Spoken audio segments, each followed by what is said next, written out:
Welcome to Money in the Air, the music podcast about neighboring rights, the royalties you earn from the public performance of your recordings and the business of music in general. Brought to you by IAFAR, the International Association for Artists and Rights Holders. I'm Andrew, a royalty consultant helping artists to collect on their value. Hi, I'm Gina Deacon. I work for Absolute Rights Management and I work with record labels and artists to ensure we claim the royalty income due to them. I'm Stacey Haber and I'm from Inside Baseball Music Publishing. Welcome back to the IAFAR podcast on neighboring rights. Today we're going to talk about wills and estates and the language that's needed when somebody dies in order for their heirs to collect their neighboring rights royalties. We have with us today two guests, one voice of which you'll recognize. Say hi, Tanya. Hello, everyone. And say hello to Naomi Asher. Hi, I'm Naomi, Vice President of International Neighboring Rights at Sony. I know a lot about dead people and neighboring rights. So one of the things that is unique to neighboring rights as a royalty stream is that it cannot be lumped in with the residual estate in someone's will. So if you're writing your will and you're a very famous musician who gets a lot of money in neighboring rights, or no money, but you will, you can't say, I leave everything to my children. They won't get your neighboring rights. You have to specifically mention equitable remuneration, neighboring rights, related rights, my PPL income, something like that. On the IAFAR website, in the member section, we have language for you to put in your will or to write a codicil to append to your will if you've already had your will signed. But hear the horror stories from those who've been there and done that. Naomi, Tanya, take it away. People don't like to talk about death. A lot of people are very superstitious, understandably. I mean, I'm very superstitious. And obviously, planning for death is not something that you really want to be doing. I mean, if you're alive and you're making music, that's what you want to be doing. And so it's a difficult conversation to have with people when you say, when you die, this is what you need to do. And Tanya and myself were in a position where we used to work with quite a lot of elderly musicians and trying to say to them, look, you really need to have this codicil in your will because otherwise it will be very difficult for your heirs. It was a difficult conversation to have, but it wasn't just elderly musicians. I mean, there were young musicians that Tanya and I had dealt with that equally we had difficult times with. There are people who had been estates for quite a long time whose heirs had come to us, and setting those up was quite difficult. I mean, I joke that you sometimes need to exhume a body in order to get somebody set up with the neighboring rights societies, but it is exceptionally difficult. The thing is the rules themselves are very simple. You have to prove the chain. You have to understand that this income stream, equitable remuneration, neighboring rights, is something that you can only pass on to your designated beneficiary and nobody else. If you're selling your neighboring rights, what you're actually selling is the right to earn. You're not selling your equitable remuneration. And the other thing that because you're only passing it on to your designated beneficiary, that is really important to understand, is that requires death documents. Quite a lot of Americans especially create living trusts, which is a very common thing. But a living trust is not a death document. So if you have a living trust, that does not actually act as a valid death document when you are passing on your equitable remuneration. You need your will. It can be redacted. The will needs to be presented to the CMOs. We've had people who've said, no, we're not showing the person's will to anybody. You can't do anything then. That's it. You have to have the will. You have to have some kind of secondary paperwork. Now, in a straight line, that's a deed of probate. However, in America, you often don't have probate in the same way that most international societies require a deed of probate. If a musician dies in Los Angeles and that person has one daughter and everything passes to that one daughter, there's nobody querying it. There's nobody contesting it. It's a very straight shot. There won't be a deed of probate. So therefore, there will be the will, but there won't be that secondary document. Even with the codicil, you will need to get a secondary document. You will need to get something that says why there is no deed of probate. In the state of California, there is a small estates affidavit that your heirs can get and get signed, which will function in the same way. But there does have to be that sort of link. So you have to keep the chain going. The will, the deed of probate, and then there has to be the ID of the beneficiary. Now, if it's a straight line, if it's, one father died and gave up everything to one daughter, that's a straight line. That's probably all you'll need. However, if you've got 5 children, and then you've got somebody acting on behalf of those 5 children, every time you layer more people, you're going to need more paperwork. You're going to need everything certified by various attorneys. You're going to need things notarized. You're going to need to have one designated beneficiary to collect that everybody in that chain has signed, confirming that they're happy that that person is the signatory on behalf of that beneficiary. And then all of those beneficiaries will effectively have a beneficiary account. So the more layers you get, the more complicated it is. The other thing that we've come across is that when you're talking about an older estate, somebody who died, say, in the 70s, they might not have a straight chain that's actually followable, and they didn't have a will, and everything automatically went to their next of kin, and there wasn't any contesting of that, so that there wasn't a court case. Then oftentimes you will have to justify how the equitable remuneration passed to the beneficiary, which can feel very invasive.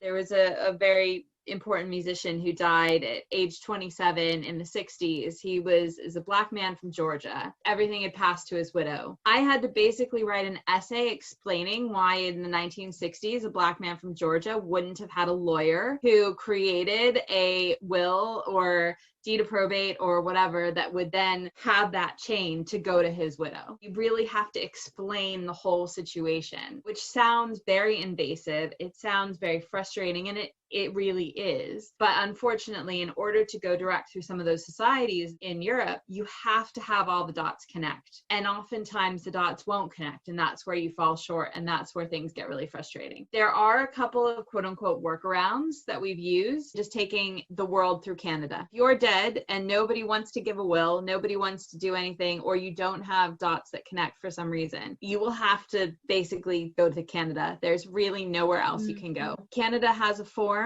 that you can sign that basically says, I'm the designated beneficiary, and if anybody contests it, they can sue me. In order to get to that letter of indemnity point at other societies, you still have to connect the dots on the chain. You still have to get enough paperwork in to justify them creating a letter of indemnity that will then be unique to you. Whereas Canada, RACS will let you sign that form and you'll be able to do the world through RACS. Either they only had a living trust, there were no death documents, or they didn't want to show the will, or there was one case where the person had died. It was again in the 70s. It was a young person. Everything had passed to that person's mother. That person had had a daughter. That performer's mother had essentially taken custody of everything while the 7-year-old daughter was growing up. There was a court case, not a bad one, but there had been essentially a point where the court had said, right, she's 21 now, everything can go to the daughter, but it didn't specify equitable remuneration. So therefore, it wasn't accepted as a document. They had nothing else. We were told, well, we need the mother's will passing equitable remuneration over to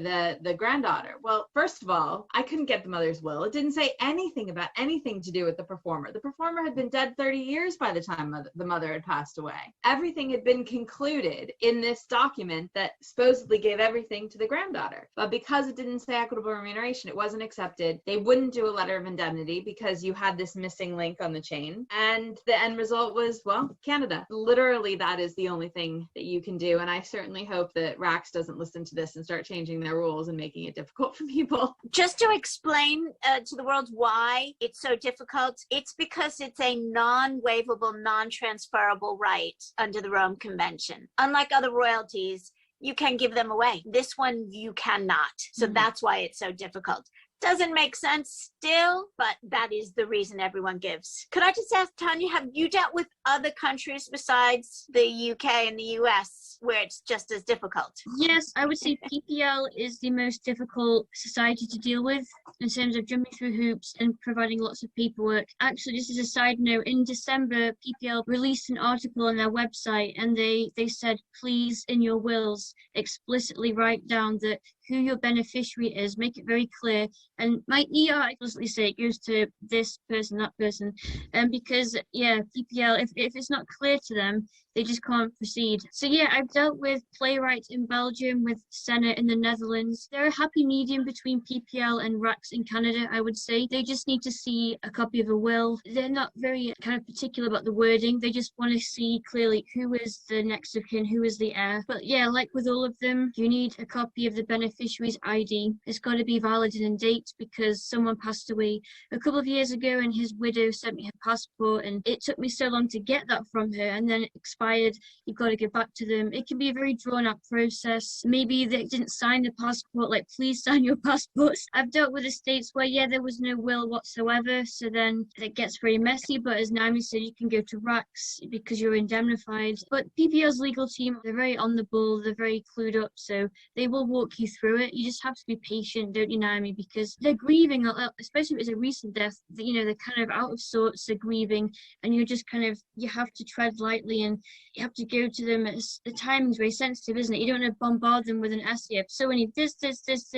Oh, also, the death certificate is very important. Most countries need a copy of the death certificate, and that's very sensitive information. And yeah, a lot of clients, especially high profile ones, are like, I'm not giving you that. So then you go to RACs in Canada. Is the money, Yeah, the money held? is. Okay, good. Saying that, I believe it does start dropping off after a certain period of time if it starts taking too long. So money is held for up to however many years they hold money in that territory, but then you lose the year. So if it takes 6 years to set up an estate, you're going to lose the 6th year after a certain point. And I think the longest it took to set up an estate was like probably 2 or 3 years. And it can take that long. It can take longer, but it depends on quite a lot. If you've got the words equitable remuneration anywhere, it's a lot quicker. You know, it really does speed up the process. You have to understand, though, that if you're a high earner at PPL, even if you've got equitable remuneration in your paperwork, once you've got everything, the performer board still has to vote on it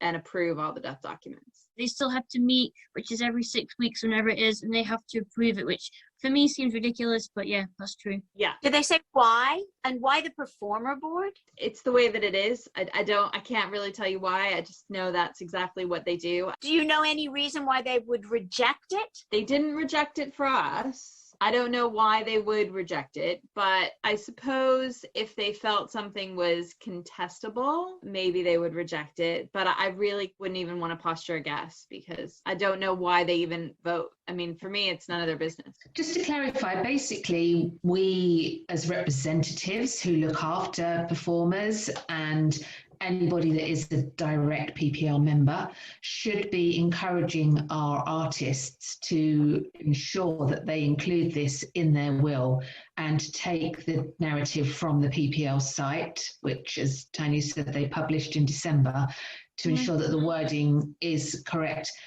So many people will not know this. As Stacey said, there is a codicil template on the IAFAR website in the members only area that she drafted based on what PPL had, on their site as well. If you're a member of IAFAR, you can go and you can pull that template and do that. But just keep in mind, if you have equitable remuneration in your death document, in your death documents, not your life documents, not your living trust, your death documents, it will speed everything up. If your heirs know that there's not going to be a deed of probate, then if they know going into it, they will have to get a small estates affidavit, that other step. All that language that needs to be included can be sort of planned for. I'll give you the paragraph right now if you're going to put it in the main body of your will. I wish for my equitable remuneration, supplementary remuneration, similar performer payments, and all income and rights associated therewith, including without limitation neighboring rights royalties, to be owned and collected by blank. It's just very short paragraph, easy to put it in, but if you need to do it as an addendum, as a codicil to your will, then become a member and go to the members only site. I know that it's hard to talk about death, and I know that young people do not want to think about it, but the minute you have something to leave someone, that's the right age to do it. So the minute you join PPL and start earning income is the minute you need to do a will so that your beneficiaries don't lose that income. If you knew that you can give somebody a gift after you died, you would happily gift wrap it and put it someplace safe. That's what a will is. It's a gift. It's a gift that you give after you die. So important. Yeah, really, really good subject, this one. Really good. So to get a copy of this language or the entire codicil template for you to just fill in the blanks, join IAFAR at iafar.co.uk, and then you can go to the member section and just download it. Thanks for listening.